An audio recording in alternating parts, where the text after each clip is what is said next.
오늘 아침을 여는 말씀은 다니엘서 5장 24절에서 27절까지 말씀입니다. 이러므로 그의 앞에서 이 손가락이 나와서 이 글을 기록하였나이다. 기록된 글자는 이것이니 곧 메네 데겔 우 바르신이라.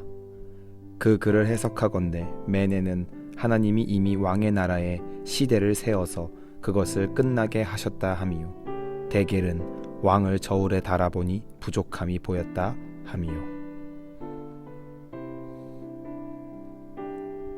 다니엘서 5장의 시작은 바벨론 왕국이 잔치를 벌이는 장면으로 시작합니다. 당시 상황은 메대와 파사 연합군이 바벨론의 대부분을 점령하고 마지막으로 바벨론 도성을 함락하기 위해서 포위하여 바벨론 군대와 대치하고 있었던 상황입니다. 그러나 당시 바벨론 성은 난공불락의 철옹성으로 여겨졌고 아무리 위험한 상황이라고 해도 바벨론 성만큼은 함락되지 않을 것이란 자신감이 있었습니다. 그래서 바벨론 왕 벨사살은 1000명이나 되는 귀족들을 불러서 술판을 벌이며 잔치를 즐기고 있었던 것입니다. 1절부터 4절까지 말씀을 통해 술을 마셨다는 말이 총 5번이나 나오는 것으로 볼 때 잔치가 상당히 무르익었고 모두가 전쟁이나 멸망에 대한 생각은 하지 못한 채 잔치를 즐기고 있었습니다.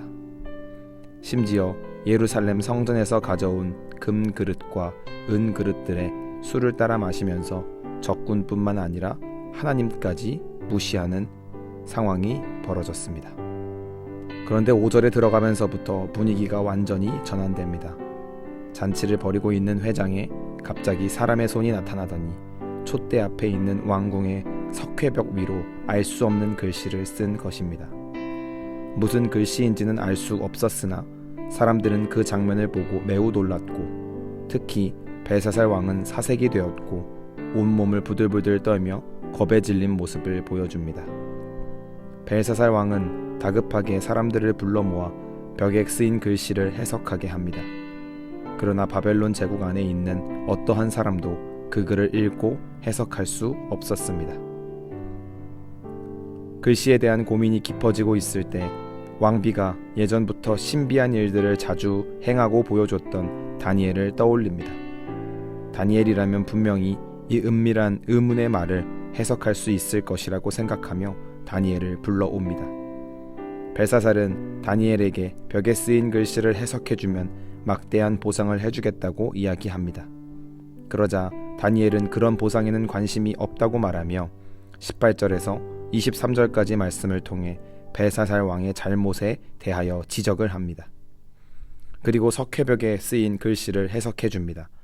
기록된 글씨는 메네 데겔 우 바르신이라는 글인데, 이를 해석하면 왕을 저울에 달아보니 부족함이 보였다는 뜻임을 알려줍니다. 메네 데겔 우 바르신을 문자적으로만 해석을 하면 세어지고 세어지며 저울에 달려 그리고 쪼개지다 라는 의미입니다. 이는 하나님께서 바벨론 왕의 삶과 행동을 세고 또 세시며 거듭해서 그를 계산해 보셨다는 뜻입니다. 그리고 그 결과 부족함이 보였고 결국 나라가 멸망할 것이라는 메시지임을 알려준 것입니다. 그리고 그날이 벨사살 왕의 마지막 날이자 바벨론 제국의 마지막 날이 되었습니다. 시대의 상황은 매우 암울했습니다. 성전의 성물들은 술잔치를 위한 속물이 되었고, 하나님의 임재가 가득해야 할 성전은 우상들의 신전이 되어 하나님의 임재가 더 이상 느껴지지 않아 보이는 상황이었습니다. 하나님이 아무런 일도 하지 않는 것처럼 느껴지는 순간이었습니다. 그러나 하나님은 역사의 중심에서 이 모든 상황을 계산하시고 또 계산하시며 신중하고 완전하게 하나님의 뜻을 이루어 나가십니다. 오늘 말씀을 통해 중요한 사실을 깨달아야 하겠습니다. 우리가 살고 있는 시대와 상황이 암울하고 어둠에 쌓인 것 같을 수 있습니다. 이럴 때마다 하나님이 어디 계시는지, 하나님은 도대체 무엇을 하시는지 알 수 없고 답답한 순간이 찾아오곤 합니다. 그러나 오늘 말씀을 통해 알 수 있듯이 하나님은 치밀하고 완전하게 역사를 이루어 나가시는 분임을 깨달아야 하겠습니다. 성도는 하나님의 완전하심과 일하심을 신뢰하며 악을 멀리하고 더욱 선한 일에 힘쓰며 날마다 하나님을 붙잡으며 인생을 경영해 나가야 하겠습니다.